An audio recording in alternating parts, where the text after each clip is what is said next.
Hey guys, it's your dude Kion. Welcome to another episode ng Pinoy Reddit Stories with me. Ang theme ng episode natin ngayon ay tungkol sa selos. At alam natin lahat na mahirap i-handle yung selos. Sa mga kwento na to, makikita natin kung paano to nakaka-apekto sa mga relasyon.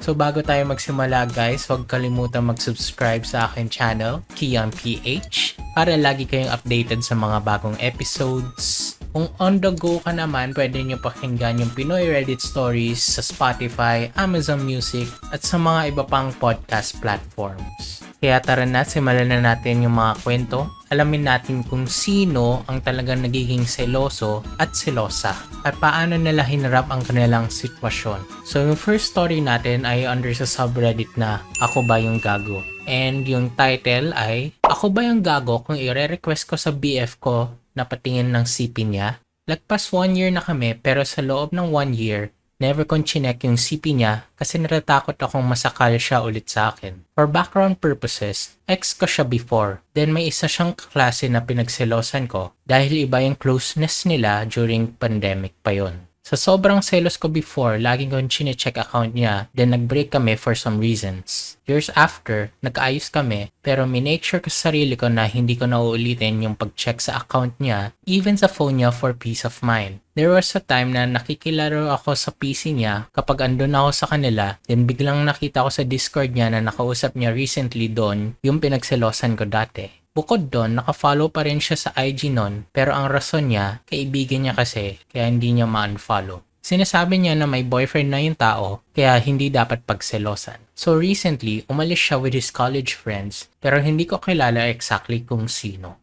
May mga nabanggit lang siyang names, pero di mapanatag yung loob ko kakaisip na baka andon yung pinagselosan ko before, tsaka boys and girls din silang umalis. As far as I know, di naman aware yung mga yon na may GF siya or di ko alam. Hindi kasi siyang makwentong tao at hindi rin siya nagpo-post sa social media. Kaya feeling ko di nila ako kilala. Miski yung phone niya, default lang yung wallpaper. Dahil nga di mapanatag yung loob ko, may urge sa akin na kausapin siya at kung pwede bang i-check ko yung phone niya for peace of mind. During their trip kasi wala rin siyang update sa akin. Nag-send lang siya ng picture ng dagat pero bukod doon, wala na. Hindi niya na rin clarify sa akin kung sino-sino ba mga kasama niya. So, ako ba yung gago if check ko yung phone niya? Tingin ko gago ako kasi parang wala akong tiwala sa kanya para umabot sa point na kailangan ko pang i-check yung phone niya. Pero nababother kasi talaga ako. Lalo na't walang signs na may partner siya. Ayun, so OP, let's break this down. So, nafe-feel anxious ka at saka unsure ka because sa past experience and sa current behavior ng boyfriend mo. So, nagkaroon ka ng conscious effort to avoid checking his phone for the sake of trust and peace of mind. Pero doon sa recent events have triggered your old insecurities. So, ito yung take ko. Yung trust kasi, siya kasi yung cornerstone ng any relationship. So, if you're feeling uneasy, siguro yung best first step dito ay communicate this to your boyfriend openly. I-express mo sa kanya yung feelings mo without accusing him of anything. Pwede mo sa kanya sabihin na parang na-insecure ka sa relationship nyo and it's making you anxious. Pwede natin pag-usapan to. So, kung paano siya mag-respond dito is very crucial. Kung understanding siya and willing to reassure you, then that's a positive sign. Pero kung naging defensive naman siya or dismissive, pwede yan mag-indicate na there's a deeper issue. While it's important na marespeto niyo yung each other's privacy, yung relationships kasi require a certain level of transparency. So, kung na-communicate niyo yung concerns niyo and willing naman siya to show your phone to put your mind at ease, one way siya to build trust.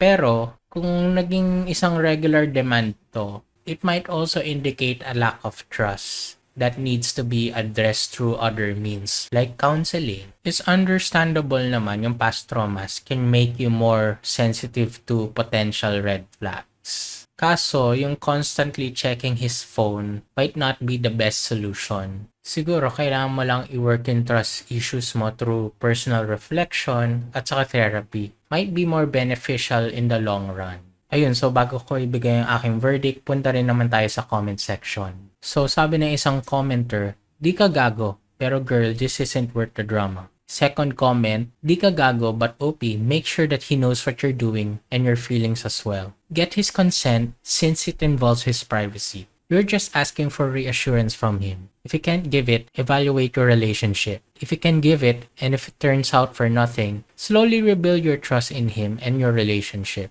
Communicate about your qualms and insecurities so they'll be addressed immediately. And last comment, di ka gago, pero OP, genuinely curious kung bakit mo binalikan. Super daling mag-unfollow or block ng friends pag nag-demand ka at nire-respeto niya yun. Kahit kaibigan pa, maintindihan nila yun. I had friends before, guy best friends even, who unfollowed or unfriended me when they got into a relationship. I never sought an explanation kasi naintindihan ko. I also unfollowed some people after being in a relationship. It's really not that hard to do. And so OP, yung verdict ko dito, walang gago. Yung sitwasyon kasi na to seems to be more about misunderstanding and unresolved insecurities rather than someone being outright gago.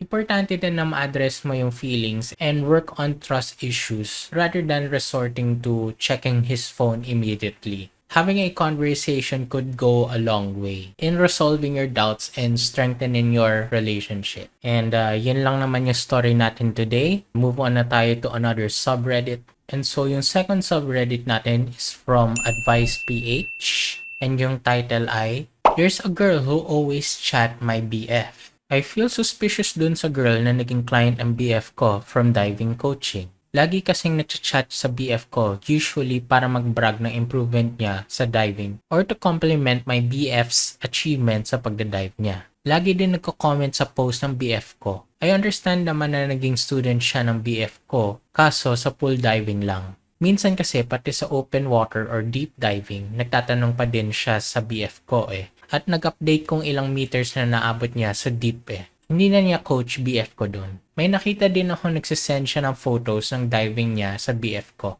One time, sinabi niya din sa BF ko na lasing siya. Inopen ko to sa BF ko, pero according to him, professional naman daw pakikitungo niya doon sa girl, nothing else. However, nakita ko BF ko nagsend ng pics ng food niya at sunset doon sa girl. Reason ng BF ko ay nagyayabang lang daw siya doon sa girl kasi nasa Batangas siya. I believe that's not being professional kasi for me, pag-update yun. I was accused by my BF for being jealous. However, I don't feel jealous dun sa girl. But I am questioning his behavior towards dun sa girl. Kasi for me, binibigyan niya ng access yung girl para maging ganun din pakikitungo ng girl sa kanya. Which is hindi naman siguro makakapag ganun yung girl if hindi din ina-entertain ng BF ko. Nag-promise naman BF ko na friend niya lang yun at client lang daw na hindi na niya gaano papansin unless if kukuha ulit ng coaching session sa kanya. 6 years na kami ng BF ko. Ito na ba yung first stage ng pag-cheat? Papunta na ba ito dun? Kasi if yes, I want to save myself from pain and leave. Bibigyan ko na lang siya dun sa babae. I believe I don't have the luxury of time for emotional distress. PS, di ako nagda-dive, pero I'm willing to learn. I have no time lang since law student ako. Most of the time, nagwo-work BF ko sa pagko-coach niya. Okay, so parang isang tough situation to that definitely raises some red flags. So, i-breakdown natin to. So, start tayo sa behavior ng girl. Understandable, OP, na you're feeling suspicious. Yung babae kasi seems to be overstepping the boundaries of a typical coach-client relationship. Yung pag-send ng updates about her diving progress, yung constantly chatting, and pag-mention pa nga na lasing siya are all signs that she might be trying to establish a closer connection with your boyfriend. So, yung response ng boyfriend mo din is quite concerning din. While he claims na everything is professional, yung nagsasend siya ng pictures ng pagkain tapos yung sunset feels more personal than it should be just for a client. Yung ganitong klaseng behavior kasi can easily blur the lines and give the wrong impression sa other girl. So this encourages her to continue her interaction sa boyfriend mo. And so, sabi mo nga, you have been in a relationship with your boyfriend for 6 years. So, you know him very well. And the fact na yung sitwasyon na to is making you uncomfortable means there's something off about it. Yung concerns mo are very valid. And it's important na that your feelings are acknowledged. So, yung advice na pwede ko ibigay dito is to have an open communication. It's very crucial na magkaroon kayo ng serious conversation with your boyfriend. Ipaalam mo sa kanya how this situation is affecting you and his actions are making you uncomfortable. Ayun, kailangan mo lang maging honest sa feelings mo and you ask him to be transparent about his interactions with this girl.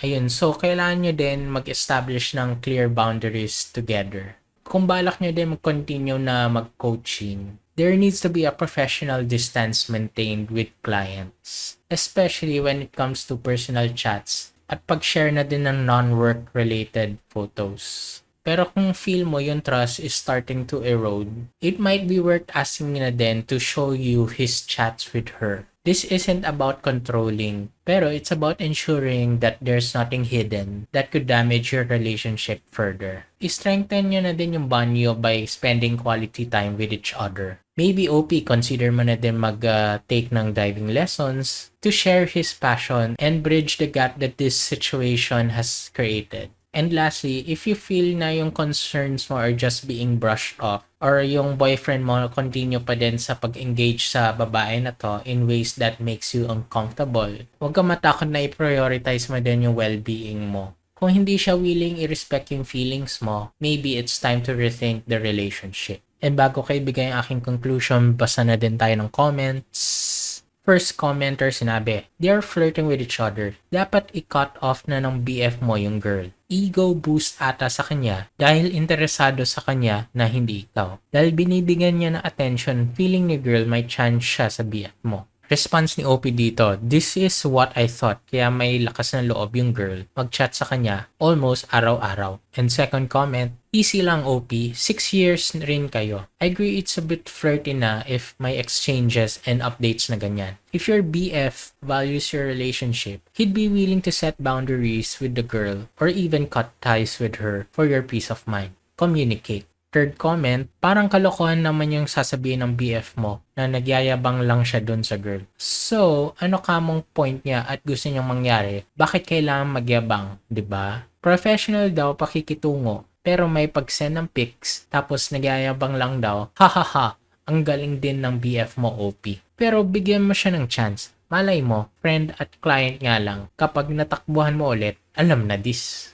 And magbasa pa tayo ng huling comment. Naglalandian yan without saying out loud. Pero alam na nilang dalawa yun sa sarili nila. At OOP. Tama ka. I-entertain niya din naman. Binibigyan niya ng access. Di na professional yung ganyan. Kung sinasabi mo na yan, dapat ang respond niya ay pag-iwas na. At kung ikaw, wala ka na peace of mind, iwan mo na yan. Mag-focus ka sa studies mo. Prioritize yourself. Hayaan mo sila. Pwede. Ayun OP, so yung conclusion ko dito, yung gut feeling mo is very important. And addressing this issue sooner than later is very crucial. Ito kasi yung klaseng sitwasyon na yung boundaries need ma-reinforce. And it's clear na better communication is needed between you and your boyfriend para ma-resolve yung ganitong feelings of uncertainty.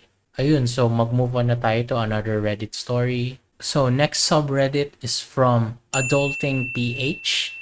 And yung title dito ay, Do We Need a Space? I am now at my lowest. 28-year-old female na ako, but I am jobless. I only have 10,000 pesos in my wallet. Very unexpected lahat. Lately, ang emotional ko, hindi ako sanay na nakapangbahay. Naglilinis sa bahay, walang makeup, computer and trabaho ang kaharap ko before. But now, hugasin, labahin. 2 weeks pa lang ako walang trabaho, but it feels like a year. My partner is really proud of me. Feel na feel ko yon. Paano niya ako banggitin at pakilala sa mga kawork niya, friends, family, lahat. He is very supportive sa lahat. May maganda siyang career, family-oriented, ready to settle down and dami niyang plans for the future para sa amin. A walking green flag. Sobrang lucky to have him, but sa pinagdadaanan ko ngayon, I don't know bakit ko na-feel ito. Hindi niya ako deserve sa lahat ng pinagdadaanan ko. Nagigilty ako kapag puro problema yung binabanggit ko sa kanya. Napipressure ako kasi maganda yung career niya. Ako, 28 na, pero di ko pa din alam gusto ko sa buhay. Nawala na din yung confidence ko sa sarili. Nag-overthink ako na baka maghanap siya ng iba. Makakita siya ng hamak na mas okay kesa sa akin. Even sa mga tropa niya na girl, nakaka-feel na ako ng selos. Kahit wala naman talaga siyang pinapakitang nakakaselos. Sobrang sira yung mental health ko dahil sa mga nangyayari sa akin. Sa pagkawala ng trabaho ko, di na din ako nakakatulog ng tama at nakakakain. Gusto kong makipag-cool off sa kanya or space muna. Gusto kong ayusin yung sarili ko. Bumalik sa kanya na parang ako pa din yung tao na una niyang nakilala. Pero ayoko din maging unfair sa kanya, kaya nalilito ako. Ano ang dapat kong gawin? Big deal ba sa mga lalaki kung ganito ang sitwasyon ng GF nyo? Please help. Thank you. Ayun, so first off, OP, it's clear na you're going through a really challenging time right now. So yung ganitong nararamdaman mo is completely valid. Yung pagkawala ng trabaho, especially kung unexpected siya, can shake anyone's sense of identity and self-worth. It's natural na din to feel lost when the structure you once had is suddenly gone. And yung pag-transition mo from a busy work life to being at home can make you feel unproductive or even question your value. Yung feelings mo of guilt and insecurity, very understandable. Pero it can be a bit unfair to yourself. It sounds kasi you've been a strong, independent person who achieved a lot. And ngayon, yung mga ganitong bagay na a bit uncertain, you start doubting yourself. Pero i-remember mo na din, yung worth mo isn't defined by your job or yung current situation mo. Pero it's clear that your partner values you for who you are, not just for what you do professionally. And so, yung advice ko dito is to communicate with your partner first. Before deciding on taking a space, i-consider mo muna na magkaroon ng open communication with your partner about how you're feeling. Ipaalam mo sa kanya yung mga struggles mo and yung insecurities mo. From what you described kasi, he sounds supportive naman. And it might surprise you with how understanding and reassuring he can be. Very important then to take care of your mental health. Yung small steps like establishing a daily routine, setting small goals, or even just finding something you can enjoy can help you regain a sense of control and normalcy. Pero kung nagsastruggle ka nga talaga, it might be worth na din to consider talking to a therapist who can help you work through these emotions. Instead of seeing this period as a setback, try to view it as an opportunity to explore what you really want. It might be a good time kasi na to reflect on your career, passions, and what makes you happy. So, use mo yung oras na to explore other new interests or mga skills that could lead to new opportunities. Pero kung nararamdaman mo yung space is very necessary to you, i-approach mo siya carefully. I-make sure mo sa partner mo na ma-understand niya it's not about pushing him away but finding yourself again. However, be aware na din na it might bring up its own set of challenges in the relationship. So, importante na ma-ensure mo yung decision na to is coming from a place of growth rather than fear. Yung confidence doesn't come from having everything figured out, but from knowing that you can handle whatever comes your way. Na-recognize mo na nga yung challenges that you're currently facing. First step yan towards overcoming them. Basta trust mo lang sarili mo to find the right path forward. And so, tignan natin ano sabi ng taong bayan. And so, first comment, that's not how relationships work though. A romantic relationship is not just about sunshine and rainbows. It's also full of challenges and conflicts. It's a given your other half knows that. It's not always 50-50 most of the time. It's 70-30, 80-20, or even 90-10. If the other person is down, his or her partner should do the heavy lifting for now until the other person is good to go again and share the burden of the weight. The same goes for your boyfriend. If he is not in a good situation, you should do his share of lifting in the relationship while he is trying to recover. Communicate this to your boyfriend and let him help you. At the same time, it will help strengthen your relationship. There's a reason he chose you and why you chose him. Trust your boyfriend. Once you get back on your feet and he's the one that needs help, make sure you're there for him. And yung response ni OP, thank you for this. Noted. And second comment, real talk lang. Ang mga babae di naman hinuhusgahan ng lipunan. Kung wala siyang career o pera, kahit may edad ka na, basta mabuti kang tao ay ayos na. Pero sa lalaki, parang wala kang kwentang tao kung wala kang career o pera pag matanda ka na. Kahit pa mabuti kang tao, wala ka pa din kwenta pag lalaki ka at wala kang pera. Ang mga lalaki handa mag-settle down sa babaeng walang trabaho. Pero ang babae, hindi yan magpapatali sa lalaking walang career o pera. Yan talaga yung tunay na real talk. Third comment, kung mawawalan ba ng trabaho BF mo, payagan mo siyang makipag-cool off kasi insecure siya? No, diba? You do your damnness to help him get over the slump. Huwag mo ipagkait sa kanya yung chance to show his love and support for you in a significant way. Accept it and say thank you and thank God for you. And then focus on what you can do to improve or maybe change your career. And huling comment, OP, I think you're a little too hard on yourself. I used to be like this as well. Pero when I realized sometimes it's okay to slow down, it got better. You don't have to know what you want to do at 28, and that's okay. Maybe you're just meant to be here, in this moment, with us right now, and that's fine too. Love yourself and the free time you have now a little more. Don't worry about titles and positions. You'll do okay. And so, OP, yung conclusion ko dito, yung partner mo kasi doesn't seem to be someone who would leave you just because you're going through a rough patch. Yung pinaka-importanting bagay dito is to be kind to yourself during this time and just take things one step at a time. And so, dito na nagtatapos yung story ni OP, walang updates, and move on na tayo to our last subreddit. And so, yung last subreddit natin is from Relationship Advice PH. And yung title dito ay, My boyfriend, 23-year-old male, wants to break up with me, 23-year-old female, kasi pagod na siya, punong-puno at sakal na dahil sa pagiging selosa ko. TLDR, or too long didn't read, pagod na siya, puno na sa akin, he wants to break up. So, this is going to be a long one. 2 years and 3 months na kami last October 21. For the first year until no nag-second anniversary kami, wala kami masyadong malaking pinag-awayan. Usually, tampuhan lang, nare-resolve after like an hour or sa gabi kasi di makatiis. Last August, I took my boards. We were both studying for boards. A week before, he decided not to take it. So you know naman what comes with boards, the anxiety and everything. So I wanted myself. I know that I haven't been the best GF.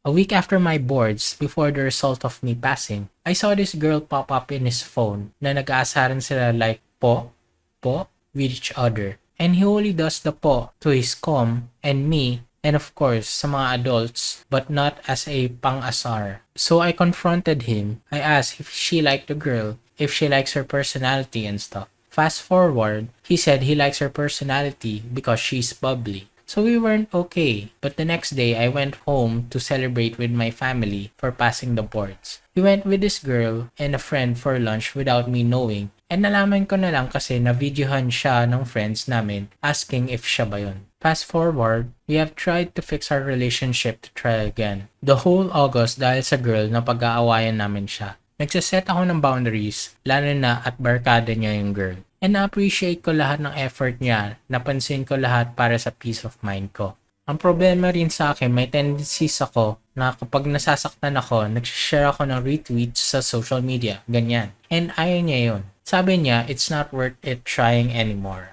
Kahapon lang, he went out to party and na-trigger na naman ako kasi kasama niya yung girl papunta and pauwi. Pinapunta ko siya pero di ko alam dahil sa emotions ko, hindi na naman ako nag-isip. So naaway ko na naman siya na dapat magtatanong lang ako ng maayos. Puno na raw siya by saying this. Mabuti na siguro tapusin na natin to kung ganyan din naman ang hatol mo sa huli. At di mo unawain ang aking panig at hiling. Hiling na pag-unawa at pagkilala sa mga ginagawa ko para sa peace of mind mo. At pagbalanse, aking bagong buhay at para sa katahimikan ng ating relasyon. Sobrang tanga ko, sobrang na-toxic ako. Hindi ko gusto na nagkaganto ako. Hindi ko gusto na sasaktan ko siya dahil sa selos ko.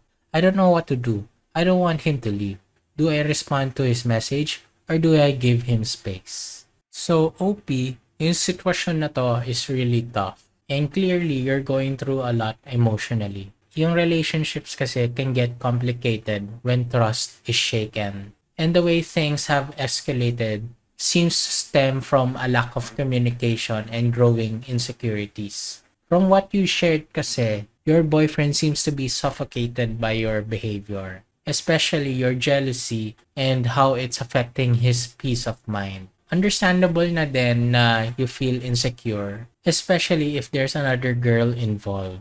But it also sounds kasi that your reactions may have become too intense for him to handle. Yung behavior mo na like sharing your feelings on social media and repeatedly confronting him has likely added to the tension between you two. At the same time then, it's concerning na that he went out with this girl without telling you. Especially after na-express mo yung discomfort mo. Yung trust and transparency, very crucial yan sa relationship. And it seems that both of you may have contributed to the state of your relationship.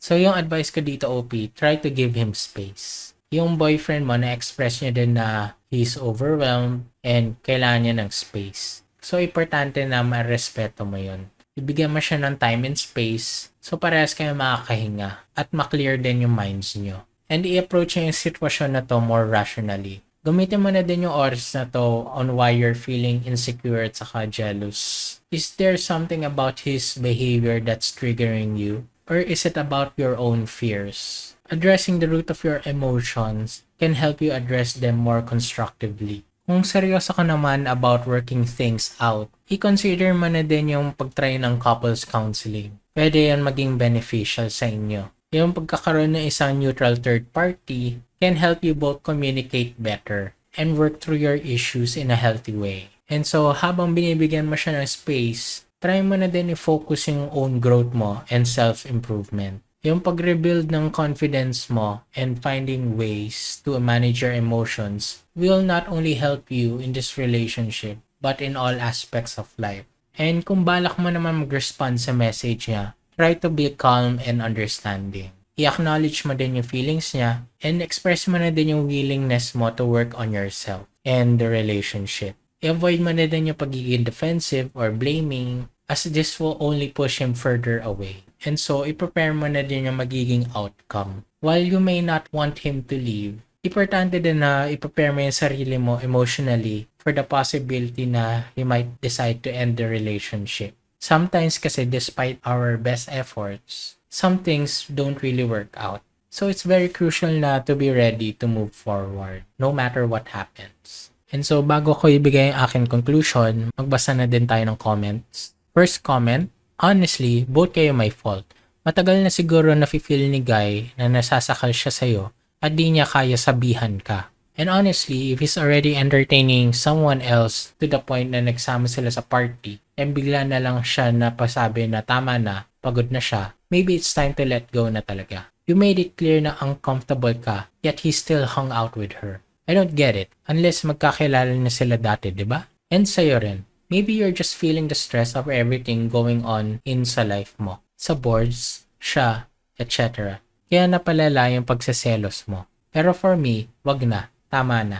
You tried fixing it. And siya na mismo nagsabi ayaw na niya. Know your worth. Don't chase around a guy na who started hanging out with some random girl out of the blue. E bigla na lang sasabihin ka na pagod na. Kasi honestly, hindi ka naman siguro magsaselos if wala siya sus ginagawa, diba? Yung sus is short for suspicious. And yung response ni OP, classmate ang nasa barkada niya yung girl.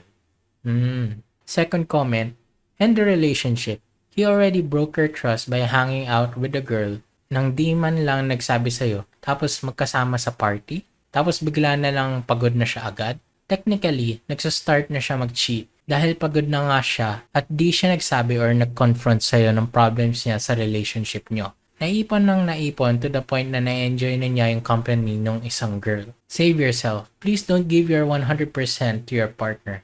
Mag-micro move on ka na din kasi for sure, ganun na din sa relationship niyo. Matagal na pala siya nag-move on and ngayon nakahanap na siya ng reason to break up. Third comment, he should have made boundaries now with the other girl nung nalaman niya ang comfy ka na, but no. You went to the party with the same girl na pinagseselosan mo without your knowledge. Something is up. Kung walang something, di niya need i-hide and magiging transparent siya sa'yo sa lahat ng bagay, lalo na para sa peace of mind mo. And last comment, from a guy perspective, I think you lost him. Take this as a lesson and move on. Wala nang ibang nasa isip yan kundi kumawala sa'yo at mag-focus na doon sa bagong girl. And so majority dito sinasabi na mag-break up na siya with his boyfriend and move on. And so yung masasabi ko lang dito, just take a step back. Give him the space that he's asking for. And focusing on personal growth could be the best steps for you right now. Kung nakita na niya na you're genuinely working on yourself, it might open the door for reconciliation. Pero kung kahit hindi, you'll come out stronger on the other side. And so dyan na nagtatapos yung ating episode for today, all about selos. Marami na din tayo na cover from misunderstandings to the serious impacts of jealousy on relationships. Ayun, so sana marami kayong natutunan. And remember nyo lang guys, trust and communication are very essential in any relationship to avoid these kinds of issues. Ayun, so kung na-enjoy nyo yung today's Reddit stories, don't forget to subscribe to my YouTube channel, KionPH. Hit that notification bell para lagi kayong updated sa mga latest episodes. Mag-iwan na din kayo ng like and comment nyo din yung mga opinions nyo about sa stories. Gusto ko rin kasi mabasa yung mga opinions nyo. And for those na laging on the go, yung Pinoy Reddit Stories is also available on Spotify, Amazon Music, and other podcast platforms.